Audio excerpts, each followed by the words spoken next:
Well, welcome everyone. Again, I am just so excited. Every time I do this, this is like the highlight of my week or my day.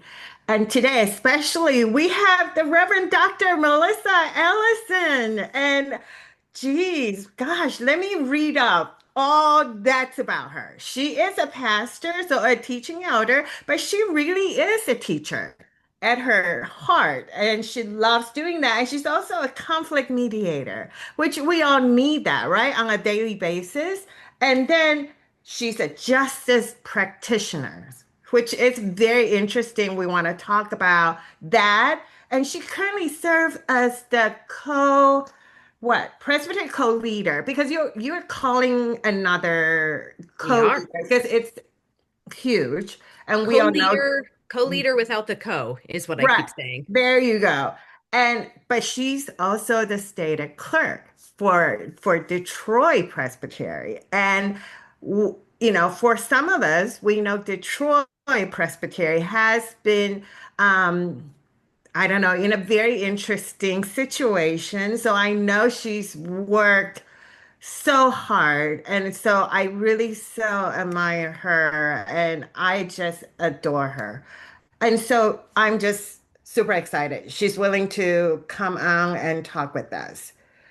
And last bit, she's also a member of ACC. And for those who are not Presbyterian, that's the Advisory Committee on Constitution.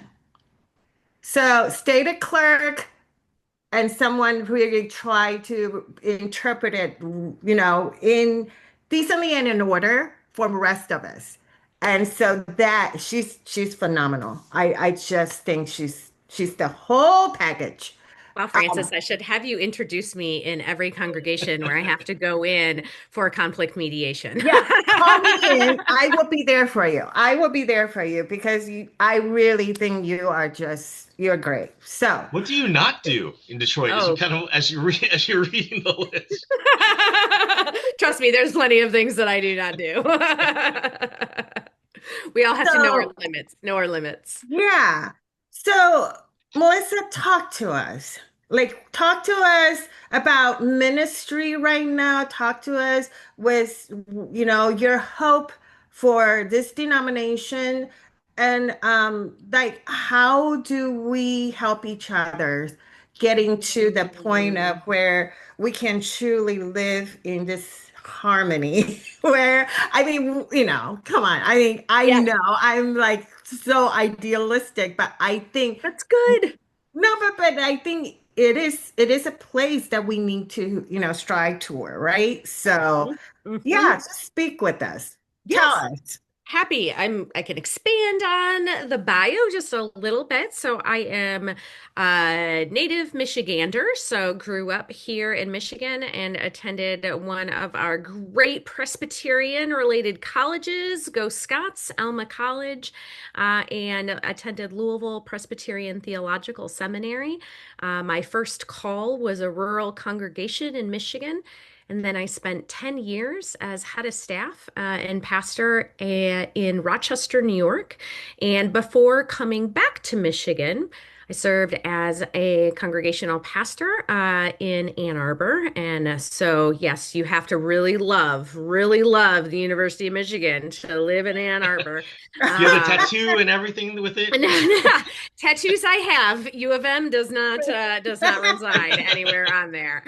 Uh, and and that was when, so almost 20 years in congregational ministry, but in that time served with the Presbyterian Mission Agency Board and in various capacities with the presbytery and serving and supporting congregations as they transition and also are discerning God's future for them.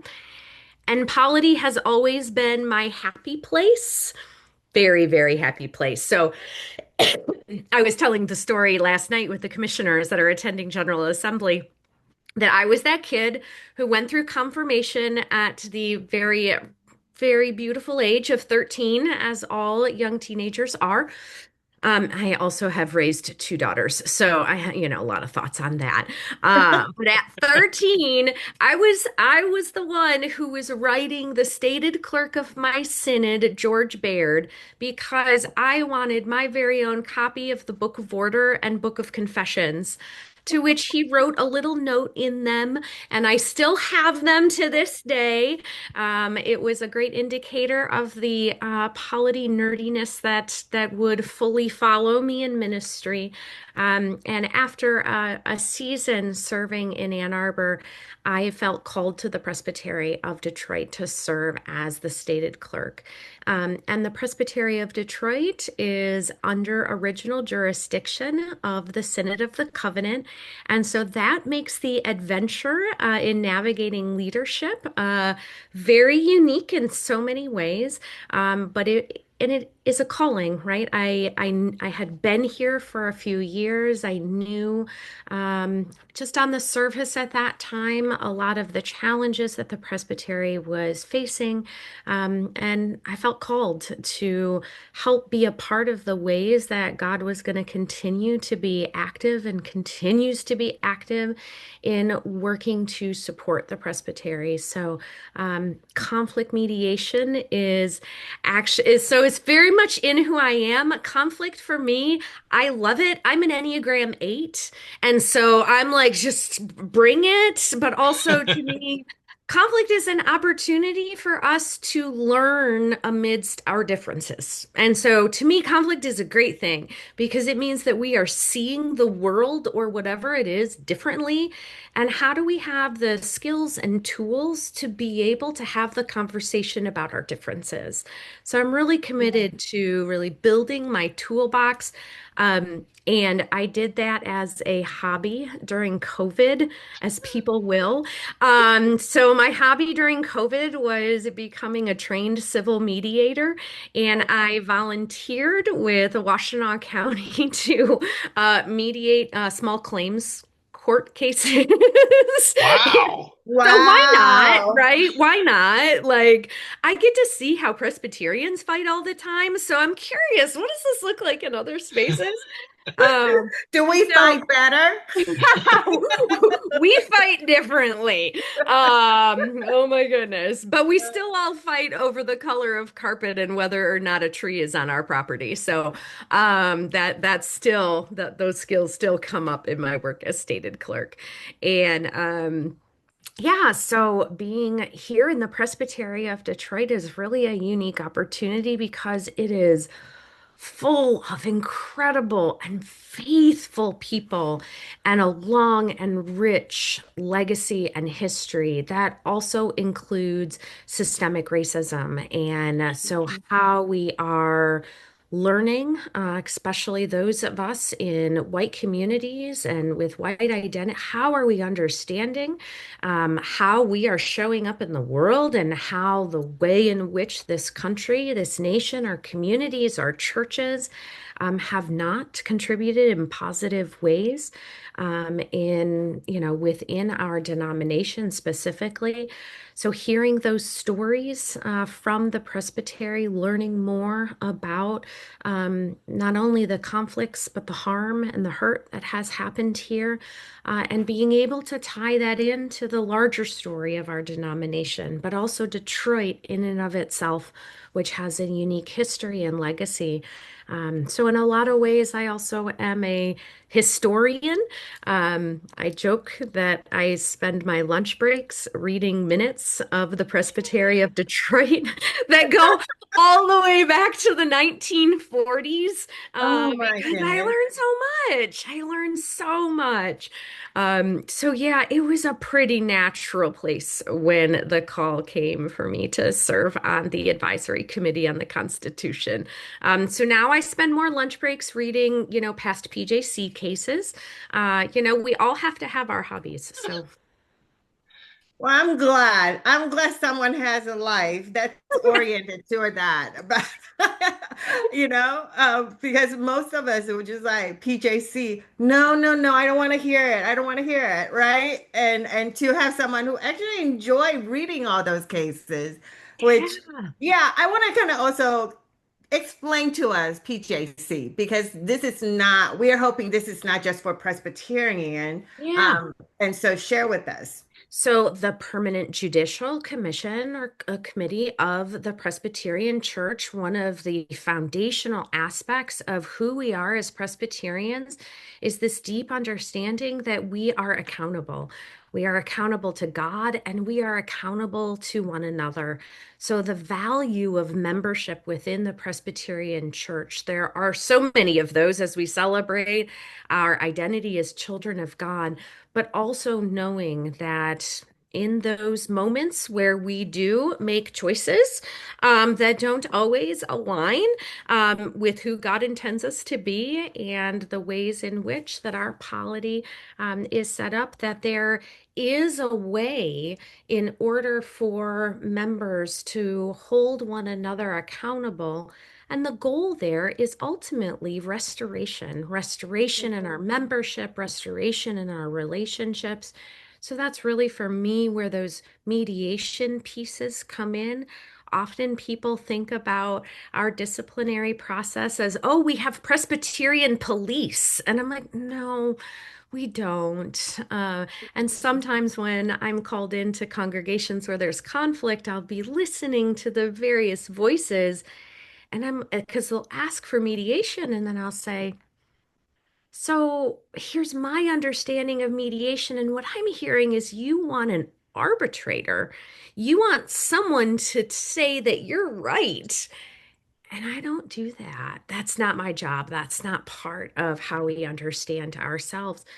So we are looking towards that restoration of relationship and accountability and what that can look like and what that can mean. So I think it's a beautiful part of who we are as Presbyterians. It's not always perceived that way. I know. So as I read cases and as I get deeper into the ways in which, these documents hold these stories. Where have we understood differences and how have we worked towards resolution in those differences? I think that's interesting in today's, especially in today's kind of polarized world. It's like I want you to agree with me, and so what we're seeing is the destruction of relationships with one another. If you don't agree with me for this, then we can't have a relationship. And so we need someone to come in to tell us that I'm right. You know what I mean? As opposed to how do we restore relationships? Yep. So How do we practice? yeah, How do we practice some of and this was some of the work that I did with the congregation that I was serving in Ann Arbor, Westminster Presbyterian Church, an amazing congregation. And they were theologically diverse. And as I came in, so I began serving them 6 months before the pandemic. Oh, Yeah, man, it was something. But as we were coming back and, of course, all the ways in which the pandemic and the political culture just really emphasized these divisions, one of the things that we worked on was how do we have conversations with one another? We called them respectful conversations about topics we disagree. So I worked with a ruling elder who is about as far on the other side of the theological and political spectrum as myself. We sat down and came up with this long list of topics that we disagree about. And we together shaped and formed some resources. We pulled on political commentaries, news stories from our various perspectives, social witness policy, and we sat down with groups of people and we modeled how do we learn from our rich heritage as Presbyterians and our social witness policy? And then how do we model conversations? So we began practicing just that ruling elder and I, but then we also equipped the group with their tools and skills to learn how to do it in the context of that group. And then it began to grow as we heard stories about people who were using this at the Thanksgiving dinner table, at work. How do we begin to practice with one another how we truly can listen and what that looks like? I think That's that is amazing. so I'm like, can you beautiful. bring that to San Diego Presbytery? Yeah, same here. Same here. But I think oftentimes we talk about we are a connectional church. However, I find most oftentimes we're still very comfortable staying within our own comfort zone or, whatever, if you want to call it silo, whatever. It's Yeah. comfortable, right? And so the honestly, when we say we're connectional, we're not really needing each other. And I think I love the story you just shared. It's because you started with, I am willing to come to the table. Mhm. We belong, right? And that's one of the theme that Sean and I have been talking about. We need to create a space where everyone feels belonging. But the Mm. starting point need to be forming a relationship because everything gets a lot easier once you have that basic thing, right? Yeah. But oftentimes it's because I am here, you're there, and we're not talking to each other. But this is what I think of you. This is what you think of me. And therefore, we're different. And then therefore, we can talk to each other. Yeah. Yeah. So I thank you for sharing that practice. And I love the fact that you ask someone who's just so different from you, but still create that space of belonging. Mhm. That is just so beautiful. Yeah. And I we really were clear as well from the very outset about setting a covenant. And yeah, so having boundaries around also what behavior was going to be acceptable, the group exactly. a group agreed. And there were some topics that we did not discuss. And so, one of the foundational premises is, you know what? Me as a child of God is not debatable. It is not an issue. As a queer woman, you Yeah, know what? We can have theological conversations about what's in the Bible, but we having a conversation about debating whether or not I'm a child of God isn't really on the table. And yeah, so, yeah, how are there other ways we can talk about this? Maybe. And the right. other big commitment we had is it's okay to walk away. That when you Mhm. engage in a conversation, one of the things that I always ask someone who fundamentally disagrees with me, why are we having this conversation? Mhm. Are we entering into this conversation so that you can tell me you're right and I can tell you that I'm right? I'm actually not really interested in doing that. Like, I can do that on the internet, so we don't need to do that here. But if you're interested in learning from me and I'm open to learning from you, even if we don't disagree, do we have a spirit of curiosity and openness? And if we can start there, we can start there, but always agreeing that, you know what, if at any point you need a pause, you need to take a step back, it's okay to do that, to take care of yourself and to, determine kind of how emotionally, is there emotional safety in this conversation? Because that's not always the case. Yeah, that's true. Yeah, I find that we learn a lot more from people that are different than us. And I think when we close off those relationships, we begin to silo who we can become and learn from type thing, Mhm. whether it's conservatives, progressives, or whatever, that we can learn from each other in so much what people's experiences. It's like, let me tell me your story. And so I can see how you got to where you are and then go, okay, I can see God moving through your life and that's how you Mhm. got there, which is great. I can celebrate that you're a child of God. Yeah. I might not agree with what you Yep. believe politically or your interpretation of the Bible, Mhm. but we can agree that we are a child of God. And I see that God has moved through your life. And I think we close off ourselves when even in this political climate, we close ourselves off to groups of people simply because we disagree with them and we lose the diversity of who we are. Absolutely. Yeah. Yeah. And we also lose that core of our denomination being connectional, right? Like Mhm. because we Mhm. sort of kind of like, well, you're that way. That's why we can't have that. But one thing I am constantly looking for is way to build trust because trust Ooh. level is so low. Yeah. And I am guilty of that. I'm very cynical. And yeah, I mean, Sean knows that about me. So tell me, how do Oh, I build trust? oh, you are hitting on another one of my happy places. There's a really great book that I believe everyone should read. It's called The Thin Book of Trust. And actually, Brene Brown builds Brene on Brown. Okay. she builds on the work in this book. And there's, even though it's a very small, very short read, I recommend all my COM members anywhere and everywhere just start with this small book, because, and I do trainings on this because often when we're entering into situations, and this for me is particularly true in the Presbytery of Detroit, where there is very, very low levels of trust. And so, first, the question I always ask is, so what does trust mean to you? Like, Mm, because it is one of those words that we throw around so often, but we don't actually stop and think about the definition, right? And right. so I love the definition that trust is, for me, taking something that is important to me, that is valuable to me, and I am handing it over and relinquishing it to your actions, your beliefs, what you are going to do with it next.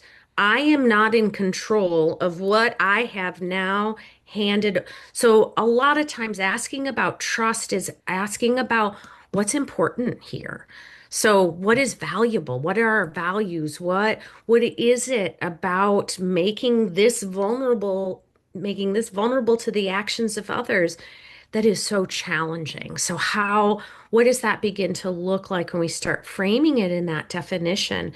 And then the question I always ask folks is, so you talk about broken trust, very real, always affirming your experience. Yes, that is good. So, is that broken trust based in actions and facts that happened directly to you, to your congregation? Um, and it's an and or. Is Mm, this based in a story that your mm, congregation tells itself, that you tell yourself? And it might be based on previous actions. It might, it's so it's not to diminish mm, the fact that, that there's a difference between the story and the facts, because we're human and we all tell ourselves stories in when there is, right, a lack of information, right. we fill with our own stories. So stopping to pause to say, okay, so is this based in the facts of an experience, and or is this based in kind of the stories that we have been filling with a lack of information with Mm, ourselves? And that helps us to inform kind of, okay, so what are the next steps? So how do we now begin to build trust? What does that look like? mm, And it looks like caring. It looks like consistency. It looks like doing what we say we're going to do. And if we're not able to do that, be honest, admit it, name it, say it. I said I was going to do this. Life happened. I'm not able to follow through on this commitment. So, how we establish those patterns of consistent communication and care with one another, right? And that's where so often trust breaks down, mhm, is in that process of communication. And I try to believe the best in people, that it's well intentioned. People are well intentioned and want to, um, but people are also really afraid of being honest about what they can't do. They mhm, want to be able to help, but maybe they don't have those skills. Maybe they don't have those resources. Maybe they don't have, they just don't have the bandwidth in that particular mhm. moment. How are we honest with each other about where our shortcomings are as well? Because it builds those relationships. Yeah. And in big systems, whew, it's hard. Yes, it is hard in the big system. Even sometimes, even within, I think within our session, right, our key Mhm. leader, our governing, level, it's hard. Mhm. We come with such a long history, tradition, all that come into play, culture, and it's just hard to dismantle some of that. And yet, I often talked about without deconstructing, you can't continue to construct, right? And so I think it is the deconstruction is always seen as like um not so much so a failure, but almost like it's something bad. You don't do that. Why would you do that, right? And so we get stuck in this place where like, oh no, no, no, let's not touch it. And it's like, what I can't do anything if you're not allowing me to touch something, right? It's some of it, it's kind of like speaking into our churches where right? And Mhm. I get it. I like you, I admire people's faithfulness. But Mhm. to a certain point, this building become this idol where like we must hold on to it. And it's hard. It's hard. Hard. It is so Right. hard. Right. And it's hard to come in, right, as a whether it's a pastoral leader, a mid-council leader, national staff with the PCUSA, right? We walk into these positions that often hold a long legacy of broken Right. trust.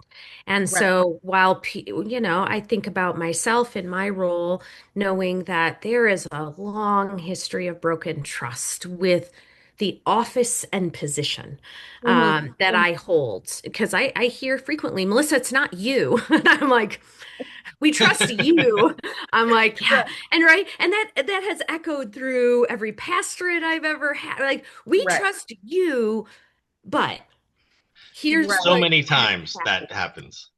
Right. So, Right. so, Well, and my heart's break for small churches, right? We have a lot of small churches. We have to mhm. face that's our new reality, right? Yeah, Churches, it's who we are. yeah, that's who we are. Hmm. So I want to know in your thoughts, what do you think is something that we can do to really help them? I'm not saying like let's just shut it down, right? No, I believe if there's vitality, gosh, Yeah, even if there's three people, go right ahead, please worship, right?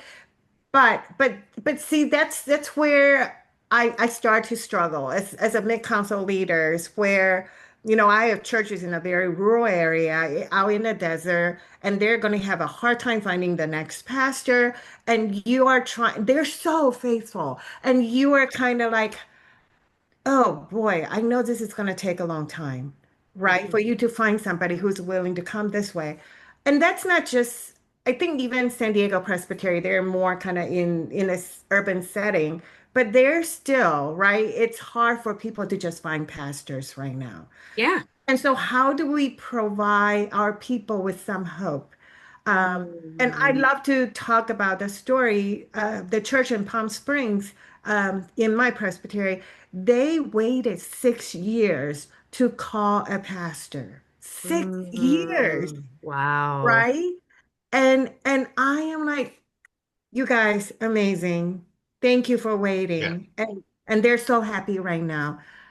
I, but like, how do I?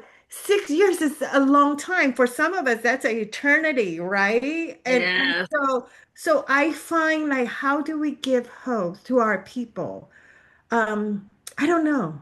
Yeah, it's so as I have a heart and a passion for small churches. I've two out of the three congregations that I have served have been small churches.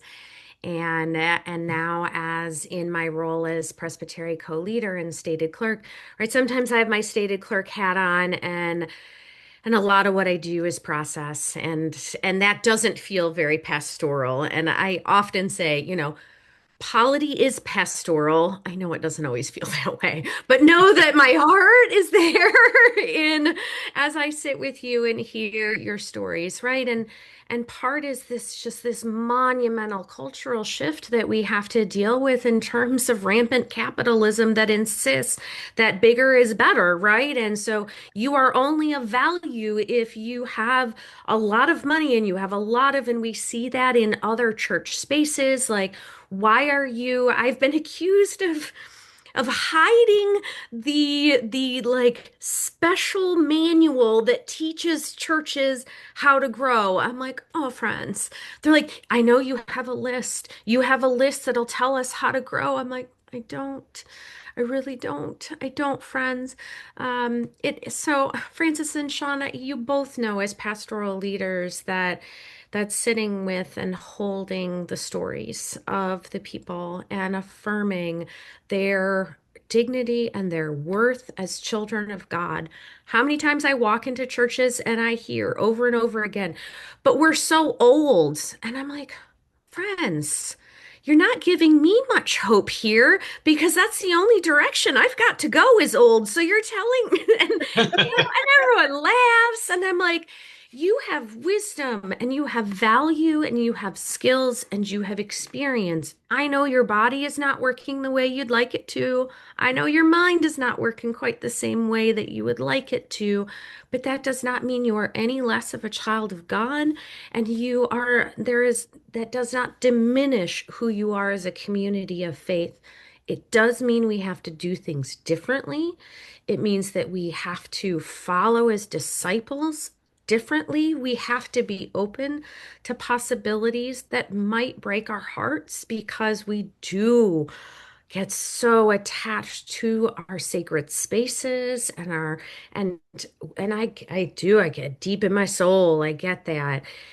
And there are times when continuing on this way is not being faithful stewards of what God has entrusted to us.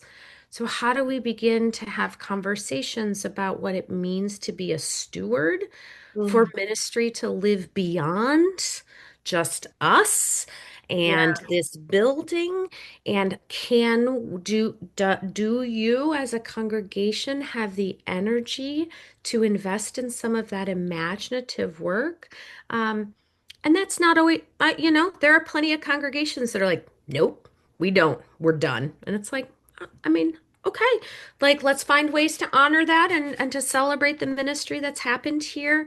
So to me, the hope is where there's a bit more openness that lives alongside the grief of knowing we aren't what we were. We can't recreate that. And how do we begin to partner with God for what a future looks like, whether we're part of it or not? So, how does this yeah, ministry that God has blessed us with live on in some way? yeah, Uh, and that's hard. It's hard in the grief. So hard in the grief. totally, So totally. hard. I always remember, I think it's Walter Brueggemann in Prophetic Imagination. Yes.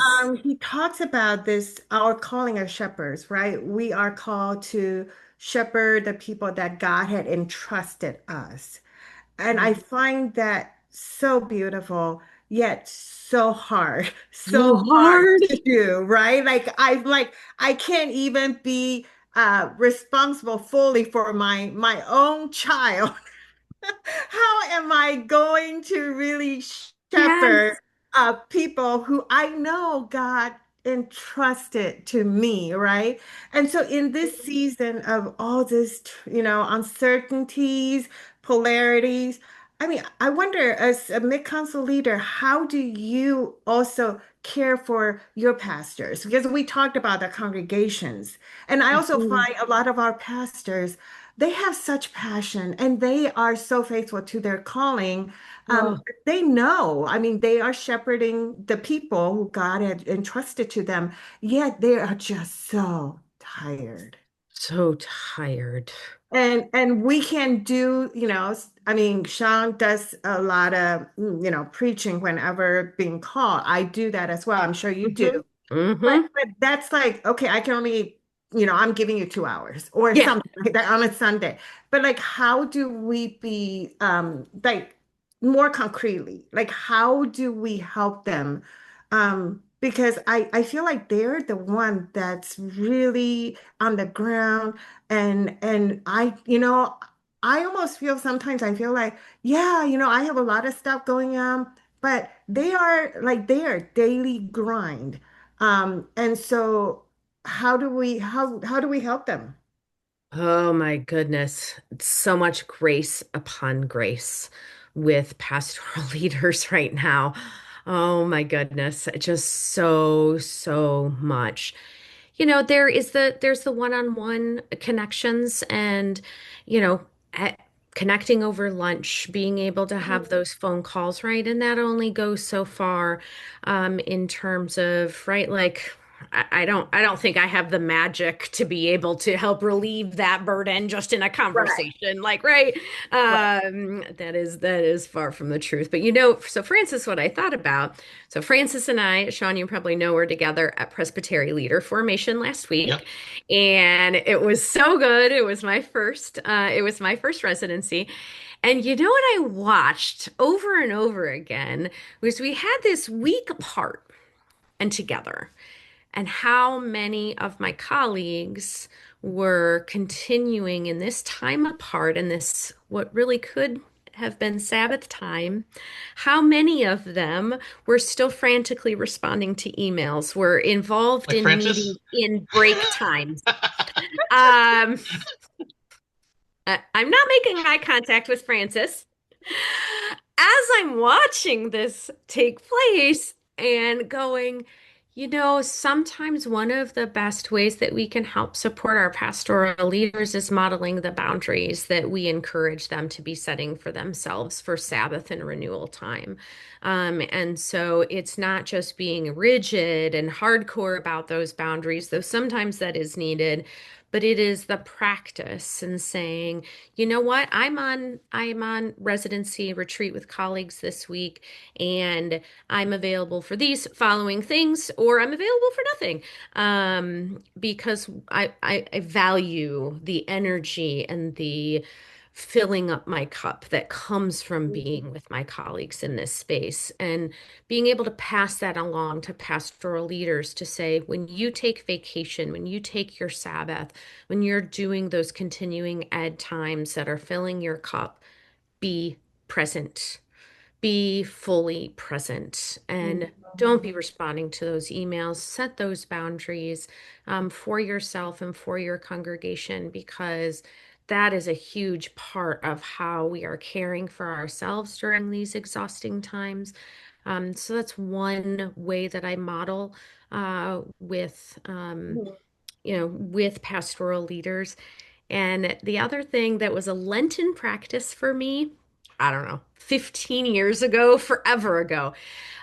One year I gave up the word busy. So when anyone ever asked me how I was doing, I stopped saying busy. And I noticed what other ways, because that's always affirmed, right? That's always celebrated. And so I began to notice what other ways can I actually respond? And how often am I hearing from pastoral leaders when I ask you how you're doing and your first response is busy, or people say, "Oh, you're so busy, Melissa." And I'll say, "Yes, but I'm also this. I'm also feeling this way." So in my conversations with pastoral leaders, I also just say, "Yep, yeah, yeah, busy's tough. How are you really? Like, what's going on?" So trying to get beneath some of that into those deeper conversations about the ways in which folks' souls are weary and how are you caring for yourself? And then anyone who knows me well knows that I'm a hobby evangelist.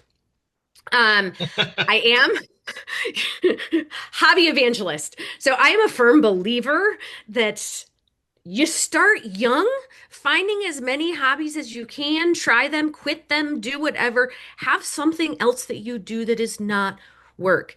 And also, in part, because I want to retire well. I don't want to fail at retirement multiple times.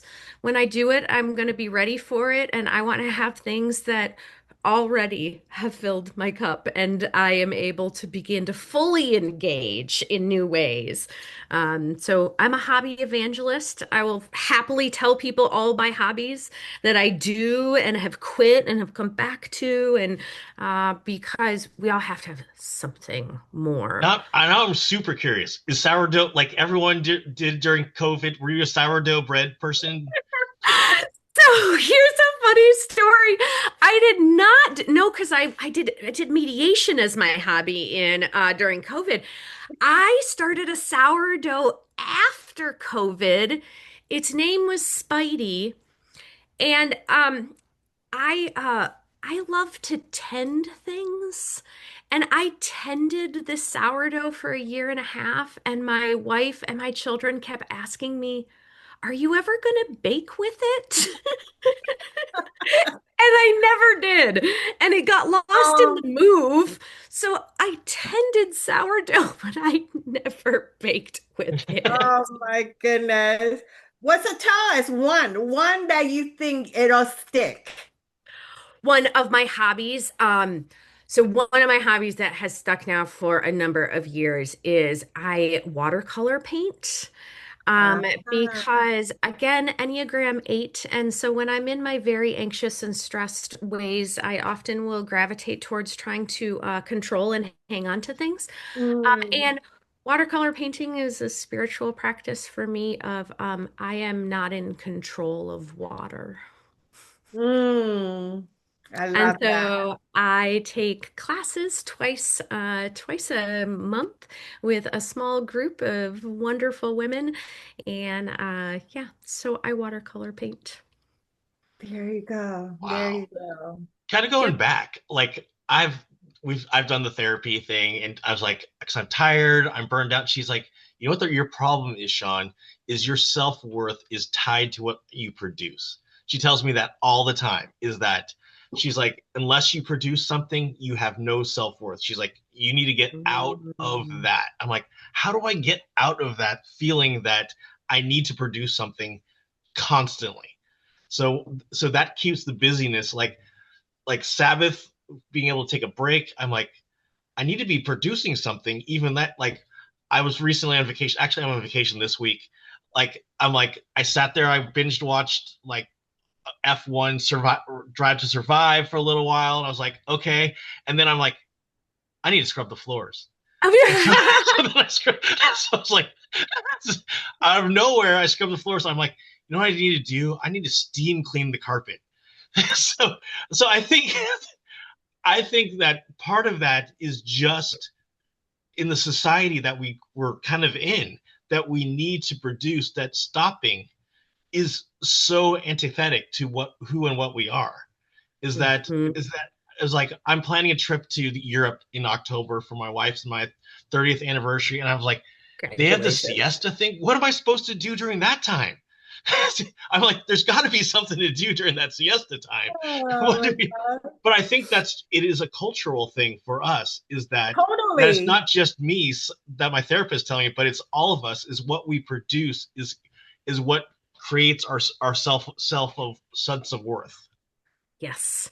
So it may be, Sean, that you need to find a hobby that when you do it, you then destroy it. Oh, Oh, wait. I know you planted. I thought you love planting stuff. Like so you showed me the picture of those plumeria who yeah, got me so excited. I have about 15 plumerias because my favorite place is right here on my Zoom screen. It is the beach in Kaanapali, Hawaii, sunset. I love walking. That's the only time I can be like, all right. So like over the years, I've collected like 10, 15 plumerias in my backyard. Those things, you don't just bury them. You have to like tend them. It's like your sourdough. I'm like, I have And to then, check the pH levels in them. My kids laugh at me all the time. You care about them more than you do about us. And I'm like, I'm bringing them indoors because the weather's getting too cold. I put them in the garage. They were all over my house one year because it was too cold outside. And It's work. It's harder Hmm. than kids So, sometimes. so he is destroying them somehow. Somehow, But somehow. he inspired me. So I actually planted one in my backyard and I didn't know I had to move them around. So I didn't put them in a planter. And maybe that's why they look so pathetic. Like I started, it was one of those Costco thing, and then now there's no leaves. And I'm like, it's almost summer. It's a dormant time right now. That's why. Oh, Mine are really? stoic Oh, so I twigs. should not take it out and kill it right now. Is that what you're telling You me? take it out right now. It's see who would thought people come here for gardening advice. But now they're getting it. Now it's okay. Last summer, I'm not allowed to go to Lowe's unaccompanied anymore because anytime I go to Lowe's, I go to the clearance rack of plants and Oh, Where they're I all they dead. they speak to me. They talk to me and are like, please take us home. Please love us. You can love us back to life. So I'm a blueberry farmer now. I have well, by that I mean I have 6 blueberry plants in the backyard. And everyone's telling me I need to get the like measure the soil and all the things. yeah, I'm yeah, like, yeah, yeah. oh no, it's in the ground. I just figured it. It's between the plant and God. I don't like what am I gonna do? I love that. I love that. Well, I have one last question because I know you have something that you need to, but I want to talk a little bit about hope of our the people coming after us, our churches, our people, our denomination. Um, where do you what's your hope for all that? Yeah, this has been a conversation that I have had with all 3 of my children recently. I don't know if it was like resurrection inspired. I don't know. Because it's the twice a year they'll come to church with me. Um, and so we have a 28-year-old, a 20-year-old, and an 18-year-old, and we're You talking do not about look old enough to have that old of a I kid. know, right? I mean, I was like, oh my God, how? So, yeah. yeah. Yeah, and I listen to them and their various degrees and understanding of hope and the ways in which that like my heart breaks for them in the disconnect that they have, not for lack of trying, right? Of 3 children who all grew up in the church, but anyway, they're the lack of connection that they have to a deeper faith and understanding that so much of this is really all out of my control. I think about my hope for the Presbytery of Detroit, for example. Mhm. I talk about that as I am committed and I am passionate and I am called to the work of mid-council leadership in this incredible place. And I hang on very lightly because Mhm. ultimately its future is up to the people and it's up to God. I'm going to do my best to bring my best self into that work and that space, but my hope also comes from knowing that it doesn't all fall on me. It's not Right. all about me. And Mhm. right, when I'm struggling in those spaces, I keep coming back to reading those stories of scripture and knowing that we have this huge arc of the way in which that God has been involved in creation. And even if I can't see what's on this other side, I think about the Presbyterian Church USA, the Presbytery of Detroit, our congregations. I don't always know what's on the other side here, but I'm going to show up and be my most faithful and best in this space. Hope that God is working in and through me and this community. And God's got it. I don't always. It frustrates me, it exhausts me. But we keep going because we know that this is something that's bigger than all of us. And we keep going because like your plants, like my blueberry farm, right? Like we might leave it there, we might move it around, we might move it and cradle it inside of our house and love it more than our children. Um, and right, Yeah. it's God's creation. Yeah. I can only make the sun come out. I can't make the sun come out. I can't make it rain. I can't. There are factors and elements that are out of my control. I'm going to work my best to be faithful and a good steward to the future that God intends, even if I don't know what it is. Right. That's really good. Well, Sean, do you have any questions? We just have our last question that we always ask everybody. Yes. I Our love last last questions. our last question is, what is your comfort food? Oh, oh, there's a Comfort food or favorite? Favorite food? And but bonus question, if where we're collecting now, we're collecting places we're like, oh, we need to go here. We need to go. Oh, so yeah, this depends on the day and it depends on I my love it. mood, right? So Give us the anytime, list. We don't care. You take any your time. anytime that I can be close to an ocean, I want to eat all of the seafood that is possible because it does not taste the same once it has been shipped to Michigan. So that I am a absolute just I am in love with Jamaican food, but I gotta be in Oh, yeah. Yeah. Jamaica. So I want some jerk chicken, rice and peas, and some dumplings made by the church ladies because those are the ones that are made with love. That is always and forever going to be my happy place. But here, so I live in Ypsilanti, Michigan now. Um, we got a place here that's got some of the best fried chicken. The Ooh. South can bring it. The South can take me Really? on here. But Wow. Wow. Malus and Did you get to the Baltimore Harbor last week when you were with PLF? I did not get to the harbor, No, but you didn't? I didn't, but I've been there before, so Yeah. um Okay. Yeah. yeah. So there you go. I think that's my Seafood. You need to come our way. yes, I Come, do. I need to come SoCal. for a Oh, visit. yeah, I SoCal. got the We're ocean. ready for you. We're ready for you. Come Good. anytime. Take me to all your favorite seafood places, Oh, and I will just be absolutely. in my very happy place. Yes. Yes, yes, yes. My Oh friends my tell God. me I need to go to the Low Country in the Carolinas in the South, try some seafood there. Do a low country boil. I Yeah. do love me a Mm. good boil. Oh Oh, yes. wow. Mm-hmm. Mm-hmm. Yep. Well, thank you again so much. You are And so welcome.